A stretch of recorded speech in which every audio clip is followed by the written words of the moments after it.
The story of how a guy sold himself to a monster. I was fired from my full-time job. I'm not exaggerating, but this may be the end of the road for me. I've worked as an engineer for a certain car factory, designing the machines that make parts of the frames.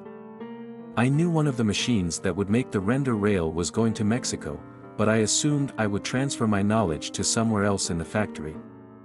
Nope. They gave me 2 weeks' notice instead. I had planned on staying at that place until I retired. Sure, I made a decent wage over the years. I should have had enough tucked away to not worry. However, my younger sister got sick a few months ago, and all the treatments wiped out our savings. My father passed away 2 years ago. My mother is retired and still trying to recover from that. My sister worked 2 part-time jobs to support her husband, who is still in university to become a lawyer. She was the one paying for everything. Cancer runs in our family, so my mother pestered her into at least doing self-checkups. My sister found a lump, and thank God, she found it when she did. I took all the overtime I could and worked my ass off to pay for as much as I could for her. And now my only source of income has dried up. At this point, I will work any job that will take me. The issue is I look way older than I actually am. My sister always said my only good quality was the fact I looked like a handsome, refined middle-aged man when I turned 20. I haven't changed since then, aside from more gray hairs and bags under my eyes from stress. My work experience is specialized in the automotive industry. Now all the companies are tightening their belts because no one can afford to buy cars.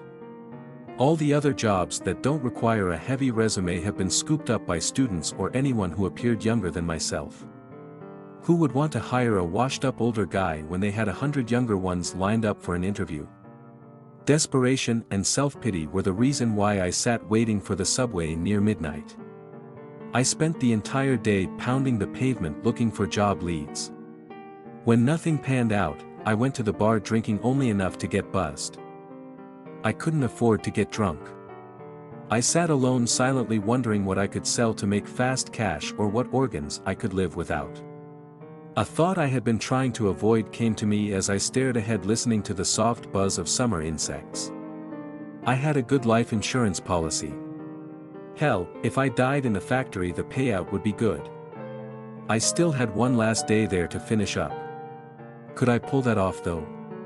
The insurance doesn't pay if you kill yourself, right? How hard would it be to make it look like an accident? Money troubles. A voice came from the bench next to mine. I could have sworn I was alone. I should have heard anyone else arriving. Glancing over, I saw a man dressed in a well-fitting 3-piece suit. The vest was a dark silky red, as well as the lining of his jacket. He had a leg up so he could rest his head against his knee as he met my gaze. It was odd that a guy whose shoes were worth more than my rent asked me about money. His jet black hair shone in the bright subway lights. Something about his eyes made the hair on the back of my neck rise.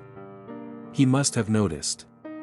A smile crept over his face, and I swear it reached his ears hidden under his long wavy hair. A stupid idea came to me, one I couldn't shake. Are you the devil or something? Here to ask if I'll sell my soul? I half joked, praying it wasn't true. Nope. Only asking you to sell your body, he said, and gave a playful point and a wink in my direction.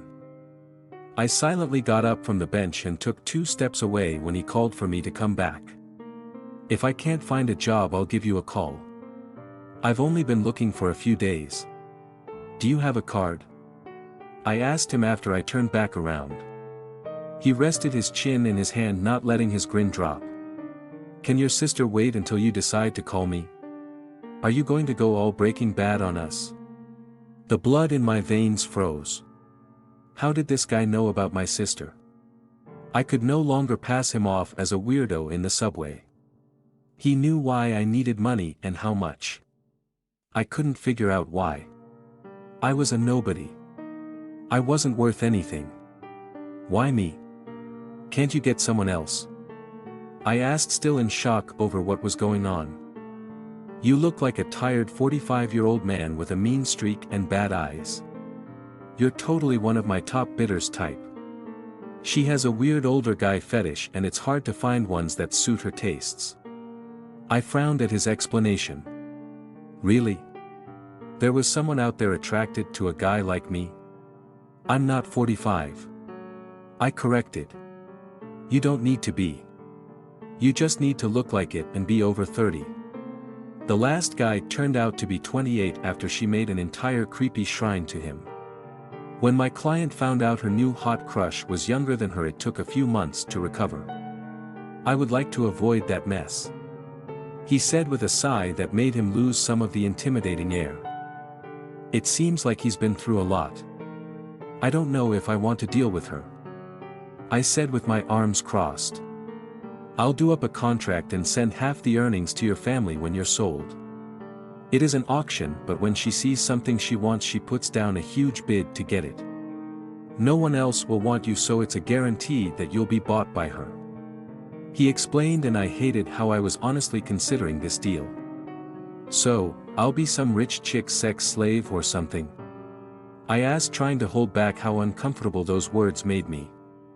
No. She doesn't sleep with the men she buys. You just need to get dressed up in suits or something. I heard rumors she makes private movies, but none of the guys strip in them. I wish it was sex slaves. I can understand sex slaves. She's just weird. I still want to pass on all of this. Surely some things go behind closed doors you don't. I started with my hands raised. She normally starts the betting at 10 million. The man cut into my speech. How fast can you make a contract? He was taken aback at how quickly I agreed to sell myself after I heard the amount. 5 million should cover my sister's medical costs. Heck, it should cover all her bills until her husband gets out of school and finally becomes a damn lawyer. I have a car waiting. I'll explain things on the way. He stood up and I followed after him, my heart beating as I wondered if this was really that good of an idea. If this was for my sister, I didn't care what kind of stupid outfits I needed to wear or what odd fetish this person had. I'm her older brother and it's my job to take care of her. Because of our large age difference, I wasn't exactly around for her when she needed it growing up. I was going to make up for that now. I didn't see much of the action house I was brought to. I was taken into a dark small room crowded with wooden crates. The man wrote out a clear contract we discussed on the way there. There were no underhanded tricks. Nothing was added, and all I needed to do was to sign my life away. Then, I needed to wait for an hour until the auction started. I found it a bit odd how close we were to cutting it time-wise. Did he have his eyes on a few people and I was the only one who agreed? Or did he put off grabbing me off the street until the last minute? They left me with a bottle of water and an old magazine as I waited. An employee finally came to guide me through the back halls and to the stage. He was dressed up as well but wore a sheet of silk over his face. I wondered how he could see and navigate through all the boxes and items lining the hallway. They didn't handcuff my wrist or anything like that in case I had second thoughts. Judging by the glimpses of the antiques and paintings waiting to be sold, I knew this group had a lot of money at their disposal. Running away would be useless. On the way, the auctioneer told me that the 5 million wasn't even that much for their company. But the woman had been in such a depressed mood for a while it was bringing everyone else down every time she showed up looking for a replacement man for her broken heart. In short, he found her a bit annoying. I heard the sounds of him speaking to the crowd trying to hype up the merchandise as I stood behind a large thick red curtain. My heart started to beat as sweat appeared at my temples. Doubt filled my mind. Would I even be sold? I looked terrible. Stress and lack of sleep bore down on my features. Anyone normal would pay money to stay away from me. I heard the signal to come out behind the curtain and onto the man's stage. The worker gave me a small nod and I would like to think he smiled under his face covering. The lights were blinding for a few moments. The auctioneer started to explain the reason why I put myself up for sale. I didn't know if a sick sister was enough to get rich people to feel enough pity to up the bid. Finally, my eyes adjusted as I stood on the center of the stage looking out into the crowd. Something was wrong. At first, I couldn't make out the kind of shapes of the people sitting in the front rows. They wore gowns made of glittering gems and well-woven suits. But their heads weren't right.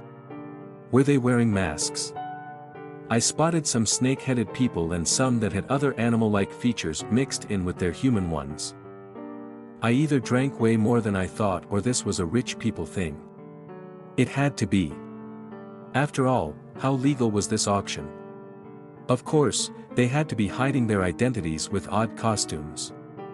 The auctioneer's voice snapped my attention back towards him. "Who will start the bid for us?" He called out to the crowd with a soft yet powerful voice. I squinted to see a pair of red curled ram horns he did not have before. And how did he made his legs appear so skinny and goat-like? 40 million. He's perfect. A shrill voice came from the crowd.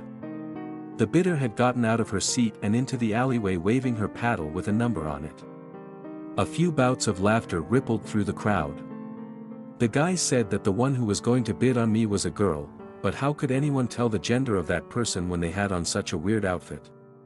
Long black wavy hair flowed over their entire body covering the entire face. Any exposed skin was jet black and she wore a large bagged sweater over top of some ripped jeans. For someone bidding that much money, you would think she could afford better shoes than dirty flip-flops. She was half my height and with the covered face it was hard to tell an age. I gave the auctioneer sideways glances praying this wasn't the person I would get stuck with. He ignored me. "If there are no more bids," he said, ready to move on to the next thing. 100 million. I nearly lost my balance at those words. I didn't see who spoke. Murmurs rippled through the room as people tried to figure out if there was a reason why I may be worth that much and if they should take a risk and bid. When the second bidder came forward, the room fell silent. It was hard to see with the lights in my eyes. The person was large. Just massive. The lights dimmed and a chill ran through the air. I squinted to see better. A dark haze surrounded the figure that stopped in front of the stage, making it impossible to make him out clearly. "Any other bids?" The auctioneer struggled a little with his words. The person who arrived was a big deal. Even I could figure that much out. Nope. The only thing I love more than a hot old guy is a hot old guy with a monster. The small figure said and crossed her arms. Sold. My head shot between the stage and into the crowd so fast I almost broke my neck. Monster. All the movement must have made things finally click. I was the only human inside this building. I don't know why it took me so long to realize that. My feet were frozen to the spot as the beast I had just been sold to easily stepped onto the stage. I could do nothing but stand in fear as that huge dark shape came closer. A clawed hand reaching out to take hold. "Duke, please pay first." The auctioneer scolded the beast. The hand landed on my shoulder. It was covered in black fur and was as dense as a bear's paw. His other hand was outstretched to pour out countless gems and gold onto the stage as payment. He must have dropped way more than 100 million worth of just uncut gemstones alone. My mouth was dry. I wanted to scream, to run, to do anything. I forced myself to look up to meet the eye of the monster that just bought my future. What I saw was a pair of eyes so unnatural they might as well belong to the devil. I couldn't describe their color or the twisting shapes of the pupils. Seeing them for a moment caused a primal fear to run through every cell of my body. If I looked at them for long enough, I was certain I would no longer become myself. My brain would be so changed by their influence that I wouldn't even be human. I fainted, which saved my life. For a long while I stayed in the darkness of sleep, trying to avoid the horrors that waited when I opened my eyes again. I didn't want to wake up again. My head hurt like hell, but not from drinking the night before. Was it the night before? How much time passed?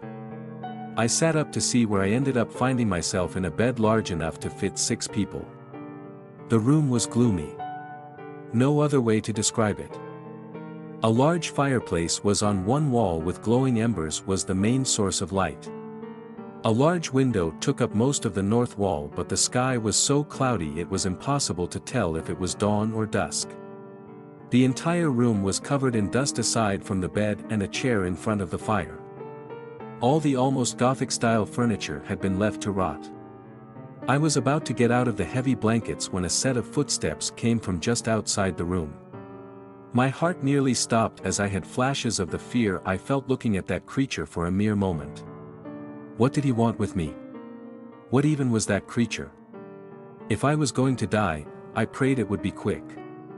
A large finger tapped my shoulder, causing me to jump out of my skin. The beast stood next to the bed, somehow getting into the room without opening the door. In the dim light, I saw him clearer than on the stage. He had a long pointed snout that reminded me of an Afghan hound. His eyes were covered with wavy locks of fur with 2 pointed stiff ears coming from the inky mass. At first, I thought the mane wrapped around his neck. He reached up with dark claws to slip off a long deep red cloak that covered his body, dropping it to the floor. His body looked human enough aside from the black fur and his long animal legs ending in powerful claws. They appeared to be more like a lion than a wolf or dog. He wore some light pants that were tied at the sides. Nothing else. You. I said, and could barely speak with such a creature within arm's reach. Why did you buy me? I mentally begged. It was because he wanted to rip me apart and eat me. To sleep with. He spoke in an almost bored voice. I gave him one more look over as my stomach sank. This wasn't going to end up as a sappy monster romance like the other bidder had hoped. If he tried anything, I would die. Simple as that. There was simply no way anything could happen between us without me experiencing the most humiliating death ever. I let out a squeak of protest. I simply was too scared to do anything. This beast was too large to fight back. A million thoughts ran through my mind as I was forced next to him as he got into the bed. His one arm tucked around me as if I was a pet cat. I thought I could die from embarrassment. I wish my sister knew how much I loved her to go through with all of this. When she got better, and if she ever had any kids, I deserved to have one named after me. I expected the monster to do more, but we stayed still in awkward silence. His eyes were covered, but I knew he wasn't asleep. What was his next move going to be? After a few minutes that felt like they stretched to the end of the world, he spoke again. You're too small. This won't work. He raised his arm and I scrambled to freedom. I stood at the side of his bed, legs trembling, wondering if this was real or if it was all just a cruel game. You are free to go. You do not serve the purpose I purchased you for. He sat up in bed and turned a covered face in my direction. I shouldn't be complaining because of how much money you spent, but how could you not tell this would not work out before you made a bid? I said, trying to slow down my heart. I have owned pets before. They warmed up the bed regardless of size, however I could never move them in order to sleep. I stood in shock instead of fear. The person who had mind-breaking eyes was also the type who couldn't bring himself to move a sleeping cat. You appear unsettled. He commented, but his tone never changed, making the question sound insincere. I just thought you bought me for a different reason. I sighed. And that would be? For a moment a slight inflection came to his words, as if he was almost interested. I made a hand gesture that got my point across because I could not bring myself to say it out loud. His face didn't change, so it was hard to tell if he understood what I was trying to say. It appears there has been a misunderstanding. He stated the obvious. I have learned your language from many different sources and time periods. I was unaware of the double meaning of those words. I let my hands drop, knowing I should be thankful I wasn't in danger or dying one of the most painful deaths imaginable. But I now didn't know what I was going to do. You still appear unsettled. If you were hoping for that sort of physical interaction, I must tell you, due to our differences it would be impossible. Not according to the books my sister reads. I muttered, mostly to myself. I saw his head move slightly. I put my hands up to try and say that was a joke. I am thankful to you for spending as much as you did. It'll ensure my family will never have to worry about money again. The issue is, depending on how much time has passed since the auction, they probably think I'm dead. So, I can't just go back to them. I'm in a bit of a hard spot. I admitted. You have caught my interest for the moment. Please elaborate. He just forked over more money than most would ever see in a lifetime. The least I could do was explain what kind of a mess I got myself in. I signed a contract at the auction house. Half of the funds would go to my family. But it would be suspicions of all of that appeared at once. My mother buys lottery tickets. They're going to arrange a fake win that will pass whatever checks it needs to. Still, 50 million is a lot. So, they agreed to slowly feed it to them with fake investments over time. I started. Understandable. But why leave you out of the picture? He commented. The bidder I was supposed to be bought by provides everything their little harem needs. They also want their little toys to stay around for at least a year or so. If I asked, I could have probably stayed with her till I died. But it would be hard to explain to my family what I was doing. I can't call them up going, "Oh hey, congrats on the big win. I don't need any money and sorry I can't see you for an entire year, don't go looking for me, okay, bye." I crossed my arms, feeling an odd heaviness in my chest. Dying is the way to ensure they do not use the winnings looking for you. Was it easy to separate from them like this? I found myself unable to look at him as I gripped the front of my shirt. There's an age difference between me and my little sister. I moved out around the time she was born. It's not as if we're close. I said, as if trying to convince myself. Dying because you have a sister. You can die if you are not close. A slightly interesting thought. I didn't know how many humans he had met before. I bet most of them wouldn't throw their life away for a person they saw 3 times a year. But what life did I even have? I was fated to be stuck in a string of dead-end jobs until I retired. I've never been able to stay in a relationship for more than a few months. I wasn't getting any younger looks-wise. It was easier to just be dead and buried. "What is your name?" he asked, his voice back to sounding bored. "Arvin." He stayed silent for an entire minute. I didn't want to see his eyes again, but I hated how I couldn't read his expression. "Is that a popular name for your species?" Why did that sound like a backhand comment? I kept that thought to myself. "It's on the rise." I shrugged. "What about you?" "I am referred to as the Duke." "Duke of what?" I said and glanced around the huge half-rotten room. "I have forgotten," he said, and followed my gaze. It is entirely possible I was never a duke. The name stayed due to where I live. Judging by the size of this room, this place must be huge. With introductions out of the way, I started to think about what I should do. Duke said I was free to go. Should I try and go to that female bidder? "You may stay here for the time being. I shall provide a room and stock the kitchen. However, I understand if you would like to start a new life with other humans you require currency. I can pay in gold if you work here. This place is covered in dust. Clean it and I shall pay you a certain wage by the end of the month depending on the effort you put forth." That seemed more than fair. Even though he could hand me a few million worth of gold and let me go, he wouldn't. The job Duke gave was easy enough. I had no idea how long it would take to clean this place or to make enough money to start over. I got paid every 2 weeks at my old job. I joked. "I shall pay you a certain wage at the end of 2 weeks depending on your effort," Duke said without missing a beat. There was definitely a cultural barrier between us. I shouldn't complain. From the looks of things, this was the best outcome I could have hoped for. Create a list of items you require. A bat-like creature delivers to this area. The Duke stood up to pick up his cloak. He walked past and started working on starting a new fire. He had given up trying to sleep for that night. I was told that I could pick out any room to use. I asked if I could have some things from my apartment.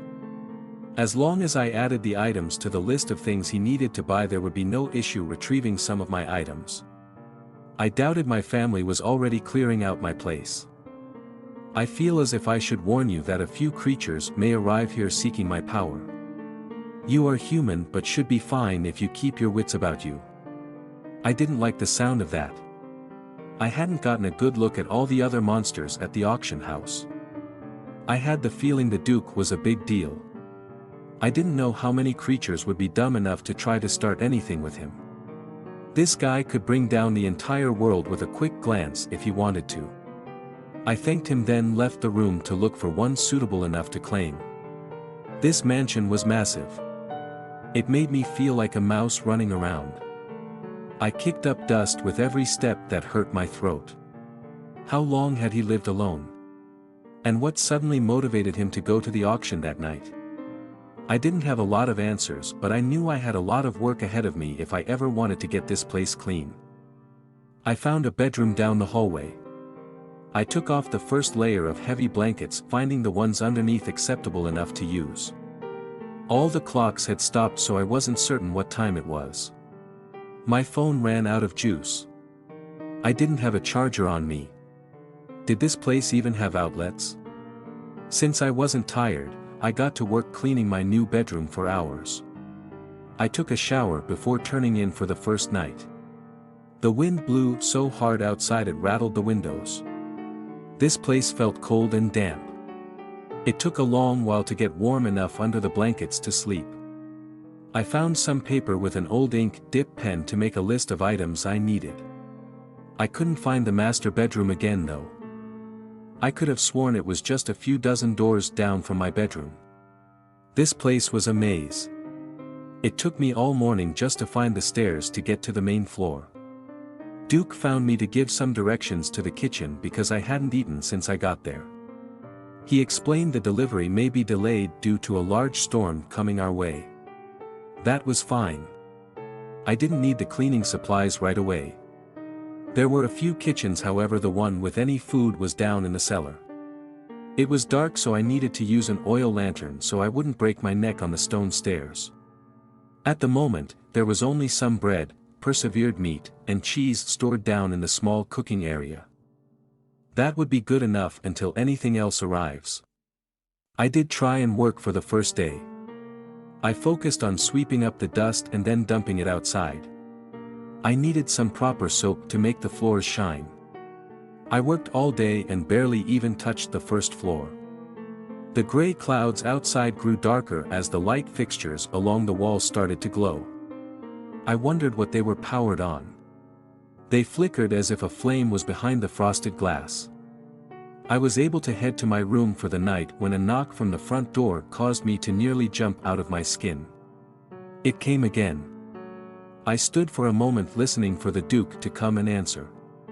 When he didn't, I walked over to open the heavy door a crack to peek outside. A bright smiling face greeted me. With some effort, I pulled the door open more. A hard cold wind blew that chilled me down to my bones. The person outside was tall and thin. She wore a jacket and jeans with a heavy bag across one shoulder. A set of large ears came from her red hair.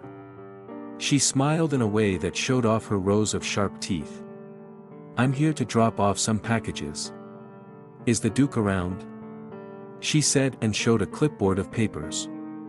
This must be the bat creature he mentioned. I shook my head. I hadn't seen him since the day before when I gave him the list.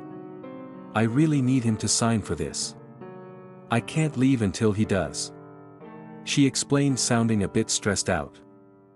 I felt bad for her. I understood what it was like to wait on others for your job.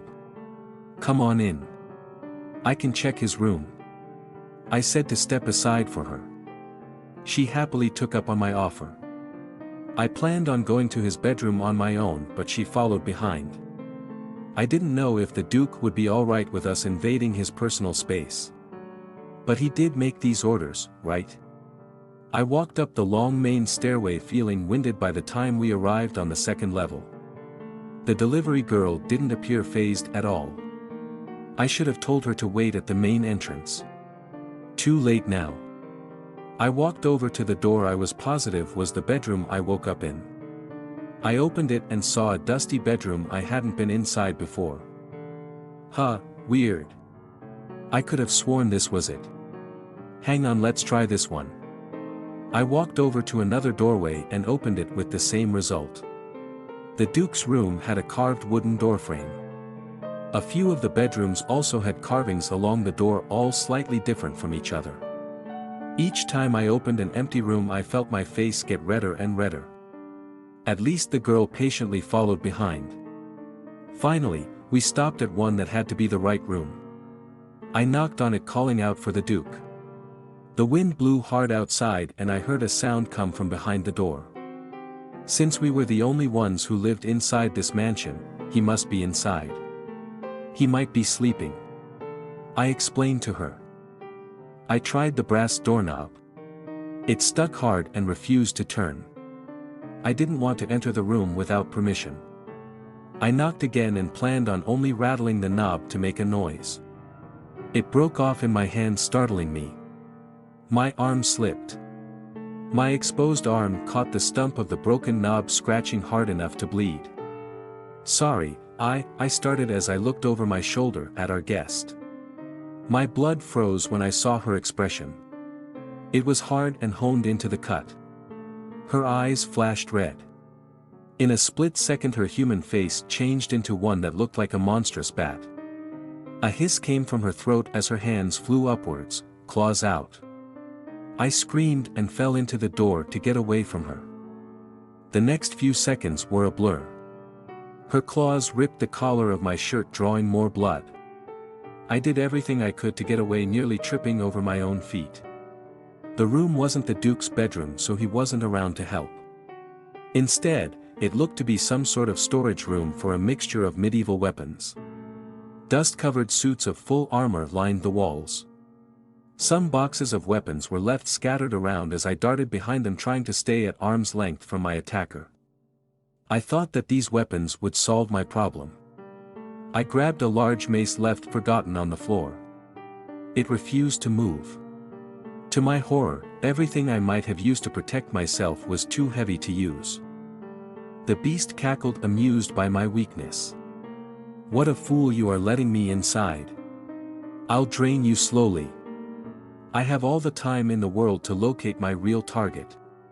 The fact I let this monster inside without a second thought stung a little. I needed to think of a way out of this. My eyes darted around looking for anything useful. As I silently panicked, she clawed at her face, the human skin ripping away to reveal a much larger creature that had been hidden inside. She tore away the last of her disguise.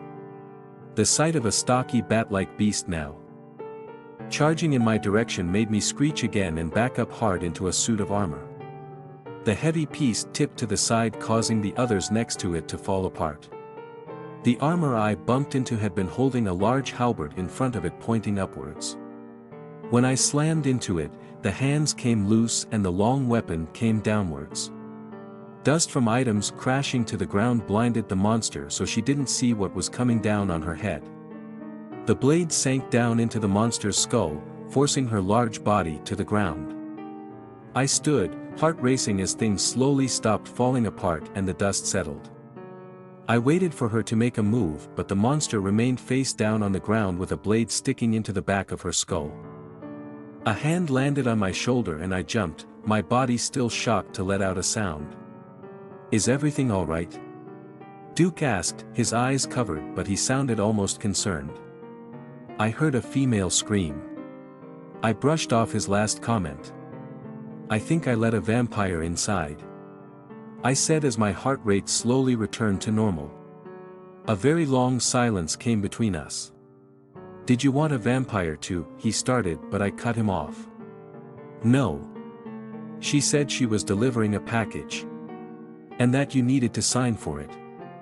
I defended myself. His expression didn't change, and yet it felt like he saw me in a new light I wasn't too keen on. "I'll clean this up for you." With a gentle push. He guided me toward the door. How did he even get inside? I was facing the door the entire time. And there wasn't a second entrance to the room. The body twitched, so I didn't want to waste time asking him questions. By some miracle, I found my bedroom and collapsed into bed. I was dirty and needed a shower. Yet, I didn't want to do anything for a few days. I wanted to stay under the blankets, safe from the horrors of the world. When I woke up again, an envelope had been placed on my bedside table. Inside were 2 small gold coins and a short letter with cursive delicate writing. "Payment for your trouble. Delivery to arrive in the morning." After I read the letter, the words faded, disappearing from the paper. I had thought Duke was going to kick me out. After all, I endangered us by letting a monster inside. On second thought, I only endangered myself. I doubted a little vampire like that could do anything to him. I sat on my bed for a few minutes trying to get my head in order. What was the Duke? Why were creatures after him? And was it really alright to stay here? For now, I needed a shower. I should be fine waiting a little bit longer for answers to some of my questions.